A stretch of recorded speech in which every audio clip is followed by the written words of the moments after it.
New Tech Times, a video magazine for the electronic age. In this edition, high-tech hype. Can new products live up to the slick ad campaigns? Also, networking, online communication is changing the way we talk to each other. Later, commentaries from viewers coping in this new age, and a story about the handicapped in the new tech workplace. All this and more in this edition of the New Tech Times. The New Tech Times is brought to you through a grant from Wausau Insurance Companies. Times change. Wausau works.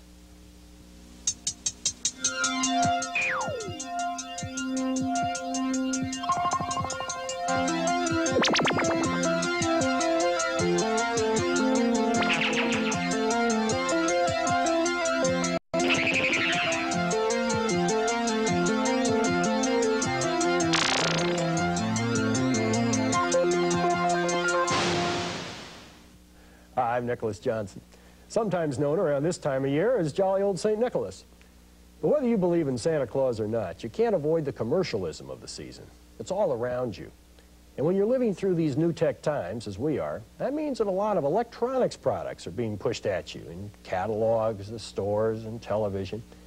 Well, how do you deal with it as a parent, as a consumer? Danny Goodman, Tim Onosco, and I are going to discuss some of these decisions. But first, to put it in perspective, let's take a look at some of the high-tech hype these companies are pitching your way. Here's reporter Gary Probst with our report. Well, it's lovely being here, I must say. You know, they're all setting up their booths now, and we've got some live music coming upstairs. It's going to be a terrific convention.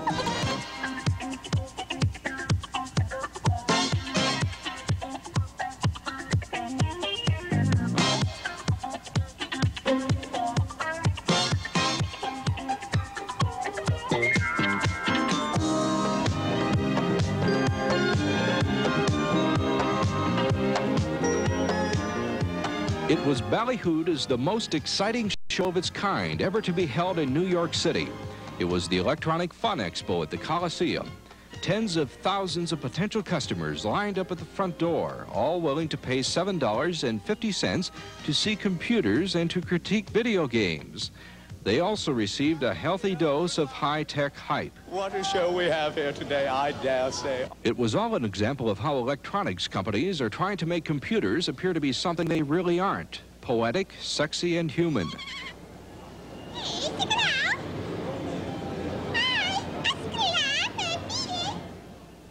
We also see examples of people trying to humanize computers on TV. Many commercials say little about how the machine really works.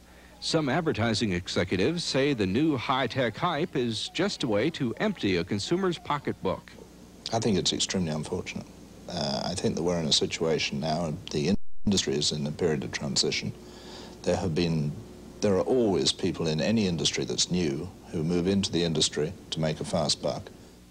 Bates works for a New York ad agency, Alley & Gargano, a firm which has been taking some heat recently for its non-sexy but rather blunt commercial for Commodore computers.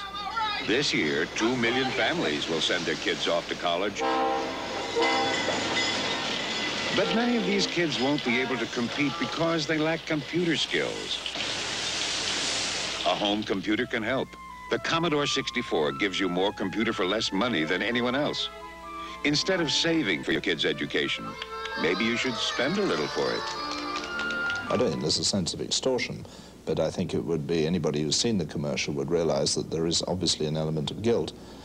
We believe that there's a situation with regard to selling computers where we have to demonstrate to parents, who are the likely purchasers, that kids, the likely users, are in some ways going to be hampered by not being exposed to a computer as early as possible. But is it really good for parents to bear feelings of guilt for not buying a computer?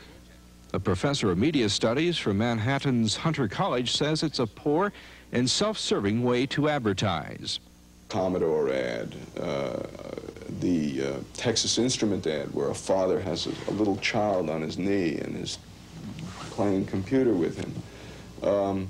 Really, in certain ways, manipulates, and not only manipulates, but falsifies very real concerns. It translates very real concerns into a purchase. Another ad Ewan doesn't like is the Charlie Chaplin commercial for IBM. Ewan says Chaplin's likeness is used to disarm the animosity people have for computers. To use Charlie Chaplin to sell IBM computers is tantamount to using Nat Turner to sell slavery. Charlie Chaplin sits there, all of his problems, all of his anxieties solved by the computer, and on his desk there's a computer and next to it a small vase with a rose. The computer becomes completely aestheticized. It becomes an object of beauty. It becomes a kind of poetic item rather than an item which has to do with controlling information and often controlling people. Some advertising executives say it will be no holds barred in the 1984 promotional campaigns. Many computer and video game companies are having a tough time surviving. Coleco Industries will spend $20 million to promote their new system called Atom. But the Coleco marketing vice president says his firm will try to avoid the hard sell. We've always been able to identify consumer needs and then develop products that relate to them. And I think that's got to be the strategy, and we can't take our eye off the ball. At least one competitor will move in the other direction. Apple is going Hollywood. Apple computers, which use a lot of this very flashy kind of lifestyle motif, were in fact produced by the same people who did the film Flashdance. I mean, it's no accident that if you're trying to sell a computer, the last thing you want to do is bring in people who are familiar with the technical realities and with the social realities of the computer. No, bring in the people who know how to show flesh. Ewan says when companies fight intensively for a share in a limited market, they try to push consumers into impulse buying. They do that by making us believe that computers and video games are just a part of everyday life. The rains may not come. The snow may not come. I mean, we're not sure what's going to be happening with the weather, but the computer will be here. And I think in a situation where the computer has become almost God, the computer has become the truth, the given within our society, when one is feeling impulsive, that is to say, one is feeling an emptiness that needs to be filled, the most ubiquitous, the most commonly seen way of filling that emptiness is to sort of join into that which is happening, and I think that's where the home computer comes in. The advertising people disagree. It's a very considered purchase. It isn't, it can mount up to $2,000, $3,000, $4,000 for a computer used in the home. I use the word advisedly. To hard sell that sort of product has never been feasible. What all the advertising can ever do is get people to go to their dealer and ask for more information. To try and motivate people to go out and buy on the strength of an advertisement would be ludicrously optimistic. Well, don't be surprised if you catch yourself browsing in a computer store very soon. When you start to check out video games or educational programs, ask yourself, why are you there? Was it your decision to consider a computer? Or was it an idea planted in your head by somebody on Madison Avenue or in Hollywood?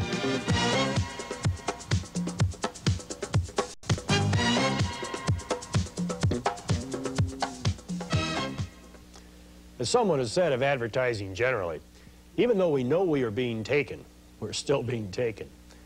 But I hope that piece may help all of us to be a little more careful in the electronic marketplace.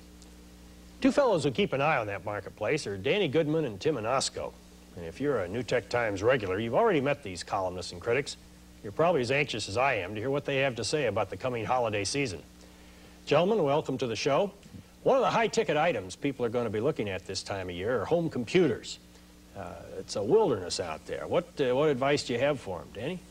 Well, I'd recommend that people who are thinking about home computers first decide or determine that they really have a need for one. Just don't go out to buy one with some expectation that they're going to take it out of the box, set it down on a table, and it's going to do something. You know, it's an active type of family project or a personal project. You have to devote time to it and be ready for that. What are, Tim, maybe 3 or 4 kinds of uses that people might expect to put a home computer to, and how do they differ? I think certainly entertainment and education is going to be the primary use that a lot of people in homes are going to put computers through. Also word processing, that's electronic typing, and some record keeping and maybe some financial calculations if you have a need for that. What difference are we talking about here in terms of price, Danny, these various levels of activity? You have at the low end, in order to do games and education, you can get by with a computer that starts out just for the raw computer at about $200. Now you're talking about a computer and a keyboard and maybe using your home television screen. You're not talking about discs and printers and telecommunications. That's right. You start putting those add-ons, and you could be up to, with a printer and everything, you could be up to about $1,000, even with a $200 starting computer. What if Tim, you wanted to do just full-blown word processing, work at home as writers, as the three of us do? What are you talking about there? I would say to look around and shop for a business system, a CPM-based system, which is a standard operating system, or the IBM PC, or a fully blown Apple. You mentioned IBM. You can't ignore IBM, those three big letters. And they're really moving into the home computer business. What should be our viewers' response to that? Or is it your position that everybody should buy nothing but IBM now that they're in the market? You can't very well ignore them. What are the reasons for buying equipment other than IBM? I'd say not wait for IBM's PC Junior. Well, let's talk about the PC for starters. If you're in the market what's that going to cost you? $3,000? It's at least $3,000. It's overpriced by about $1,000. So one reason you'd say not to buy IBM is because it just costs too much. It's a very expensive machine. Okay. Well, what do you think, Danny? Would you be concerned? What about these companies going belly up? Well, we've seen Osborne go out of business. Texas Instruments is going out of it. I'm sure our viewers are concerned that they buy into a company and suddenly it's out of business. They can't get hardware, can't get software. Except for a few manufacturers who have both been around and have the solidity and resources to stay around for some time to come, it's always a gamble. But if you stay with brands, IBM, Apple, Commodore at the low end, maybe Radio Shack, these people will stay around and they will have support for you for years to come. But it is a question. Tim, you have a parting word for them as they go out to the marketplace at the holiday season? Get all the information that you can, study it, look it over carefully, make your own decisions. Don't believe anybody and don't be persuaded by anyone. Tim Onosko, Danny Goodman, thank you. They'll be back with us next week when we'll be taking a look at some items a little more within my budget, because I still have some shopping to do. The gifts that often mean the most, I think, are the ones that we make or represent something a little more personal than a microchip. You and I haven't really quite yet made up our minds, I think, about this electronics revolution, as these brief interviews from a Madison shopping mall indicate. I think it's great, really. Computers are a thing of today, and they're going to be a thing of tomorrow, too. I don't believe in the video games, the computers, TV games, things such as that.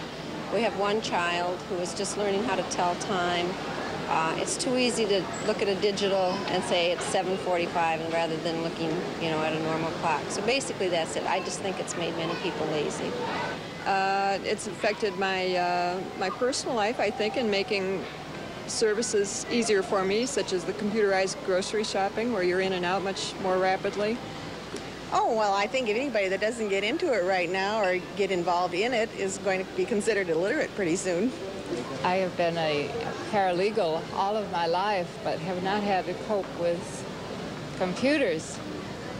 And I'm just afraid that it's going to eat up the words that I put in it, and I'll never see them again. There's a need to very much channel how our new technology is being used. It can be used for us, or again, it can be used against us. Whatever you may think of computers, they can bring people together as well as keep them apart. Now, usually it's electronic mail between large institutions or professionals, doctors, research scientists, academics writing articles. But there are now hundreds of what are called computer bulletin boards. Thousands of ordinary people like you and me reaching out to touch someone with a telephone plugged into their home computer rather than their ear. My first experience with computer conferencing came in 1979 when President Carter selected me a presidential advisor for the White House Conference on Libraries and Information Services. Under the chairmanship of Charles Benton, the advisors met in a computer conferencing system called EYES, the Electronic Information Exchange System. Its creators and operators, Murray Turoff and Roxanne Hiltz, are two friends with whom I still communicate over their EYES system. There's enough to this subject for more than a whole show. But our managing editor, Dave Iverson, puts his reporter's hat on this week and explains why CB now means computers rather than radios. What do we got there in that 18-wheeler, that orange one? You got yours on there, good buddy? Grab a cup of coffee and keep heading west, I hope. Riding along the nation's highways, passing in opposite directions, and talking stranger to stranger. There is something about invisibility that contributes to conversation. But a shared highway is not the only avenue to citizen band communication. Now there's a new form of CB and a new means of travel. Today we are tied together by more than concrete. My name is Debbie Stickles, and I go under the handle Silver. My name is Mike Stickles, and I go under the handle Mr. Mike. My name's Larry Tagrin, and I go under the handle Time Lord. Bob Waller lives here in Dallas, Fort Worth. Dick is my associate in operating the system. The handles are a little different. Not many truckers go by names like Time Lord or Nova or Hardware. But these are just semi-secret names, and like their semi-driving counterparts, there is only occasional confusion about their real identities. I'm Roger Gibson, otherwise known as Nomad. These new tech CBers are all enthused about the ability to talk to each other, not face-to-face, but screen-to-screen. A new kind of communication where age, sex, and appearance are all suddenly irrelevant. A kind of communication where you are what you think. Sociologist and author Roxanne Hills. When people are communicating via this new medium, they form a different kind of relationship than they would otherwise. It's a relationship in which the impressions are built by seeing each other's minds, so to speak. They come to know what kind of thoughts the other person has, what kind of work they do, how they express themselves. It's kind of like mind-to-mind communication. The dreaded message, access denied. It's called networking, and it links people and their computer counterparts all across the country. One computer service called CompuServe even has a program called, fittingly, CB. Users just pay the subscription fees and an hourly charge. Then, with the help of a device called a modem, something that links computers together over telephone lines, an instant network is formed. Where else can any one individual tie up with a person in Florida, Miami, Florida, Washington, D.C., New York City, Los Angeles, California, San Francisco, California, Houston, Texas, Austin, Texas, the Dallas-Fort Worth area for $5 an hour, now $6 an hour. All at the same time. Yeah, all at the same time. You can't get a conference call for that price. It's like being able to pick up the phone and talk to, 100 people all over the country every day. It's a wonderful thing to know that I can hit a couple of buttons on my computer at home and go in and find 4,000 people in the space interest group that share interests, almost 5,000 now. For the networkers, computers are a kind of electronic drop-in center, an actual place you visit, a place where you can meet, talk, and sometimes find something more. I found your wife. Mike and Debbie Stickles met online, unheard and unseen. Two screens communicating in the dark. Mike computing from Texas, Debbie from Phoenix, Arizona. Like when I really got to know Mike, you just glued to the computer, and it's almost like you could feel the feelings come across on the screen. You're oblivious to anything around you. Somebody come knock at the door and you wouldn't even notice it. Eventually, Mike and Debbie met in person, and their online romance became a one-of-a-kind marriage. We were going to plan on just having a mock wedding on CB, and after talking with some friends, we decided to go ahead and make it for real. You just go ahead and have a real minister there, perform the ceremony, everything online on CB. Whoever was watching on CB could, see us get married at the same time without actually being here. It was the first online computer marriage, yes. There is more, of course, to computer networks than computer matchmaking. Roxanne Hills and Murray Turoff are two early networking pioneers. They believe that this new form of communication will also give working together a brand new meaning. This is really an exciting way to work in that you can bring in people in many different disciplines who have different perspectives and different backgrounds, and actually kind of use the computer to mold their minds together into one joint product. The ultimate goal, in a sense, of what we're trying to do with our facility is look at to what degree you can actually generate a collective intelligence for various types of projects and applications. By collective intelligence, what we mean is the ability of a group of people to produce a product or a decision that is better than any one of them could do alone, so that the collective product is more outstanding, of better quality than any individual could have created. And so what begins as a technological twist to CB chatter takes on new implications for these new times. For people who are naturally shy and, you know, wouldn't talk to someone face to face, somehow it's easier to express yourself by typing words on a keyboard and not having to worry. You can take a little time to phrase what you want to say. You can strike back over your errors and edit it and send it out all neat and pretty instead of worrying, well, you know, did I comb my hair this morning? And, you don't have a first impression of them other than what you see typed on your screen. Okay? There's no prejudice at all there. And it's really interesting to see serious conversations where you know that this person's 14 and doesn't realize he's talking to Dr. Mark Chartrand, who is director of Hayden Planetarium, and the two of them are speaking as equals. You don't know which one's the 14-year-old and which one's the 55-year-old PhD.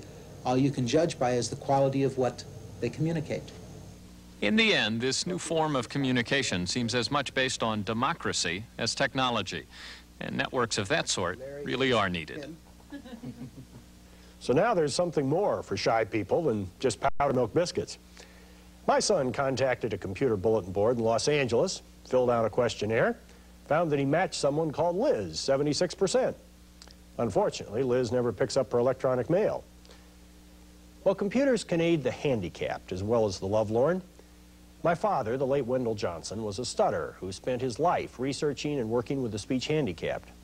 Today, computers can read books and speak them to the blind.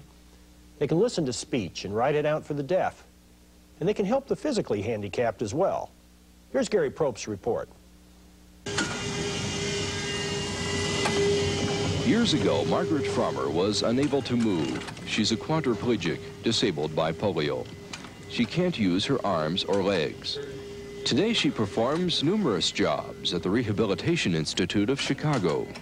Margaret uses technology to guide her wheelchair and to operate office equipment. Orthopedics engineering. Just a moment, I'll see if Mr. Baylor's here. Gary, you have the call. 160.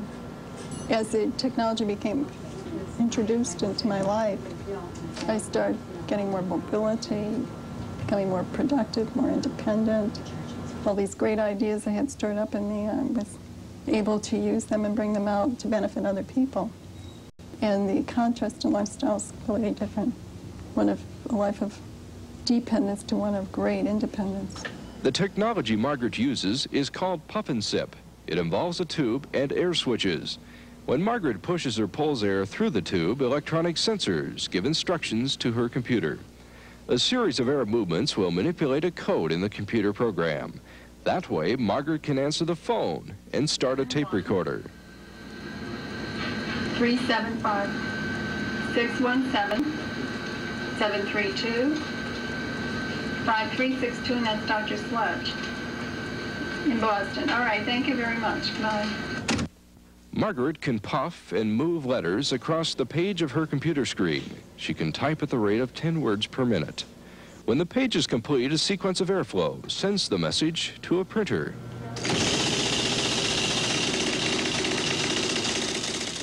The typing process is a bit slow, but the rest of the job is performed in a smooth fashion. Well, they wouldn't have to know I was disabled, no. Because on the phone they can't see anything, and I'm handling the calls very smoothly. And I'm taking the information down. I'm also sending out correspondence, which is very, very nice. It's well organized and put together and sent out. There's no reason if somebody didn't meet me that they would know I was disabled. I let them know. Margaret is pleased with her ability to work as a receptionist, but that's just a small part of what she contributes. She's also a lobbyist. She has testified before Congress on funding for equipment, research, and development. Margaret goes to law school and teaches at Northwestern University. She's also a consumer's advocate supporting high tech for the handicapped. Unlike Margaret, many disabled people are unable to be productive. The technology she uses has a price tag of thousands of dollars. People on Social Security benefits can't afford that.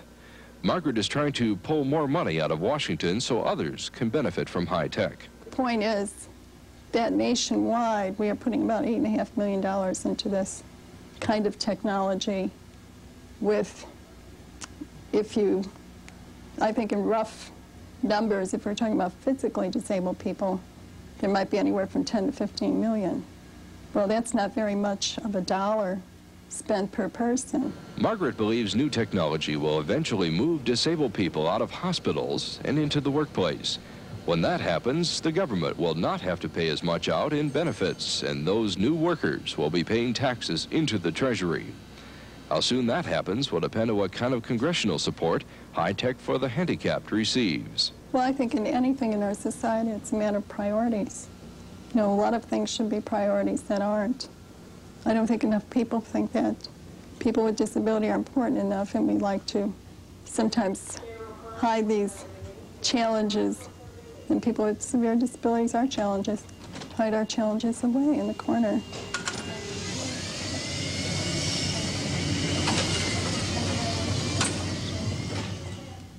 How much are we willing to spend for this new technology for the handicapped, or for our children or ourselves? Even the sky's no limit to what we spend on electronics for defense. That's the most expensive video game in town. You know, there are enough computers in one weapon system. Give one to every poor kid in this country. Will we do it? Well, I doubt it. You know, whether you're walking the corridors of your holiday shopping mall or the corridors of Congress, the economics of electronics are always with you. So take a break, go watch the sunset. Then join me again next week for another look at these new tech times.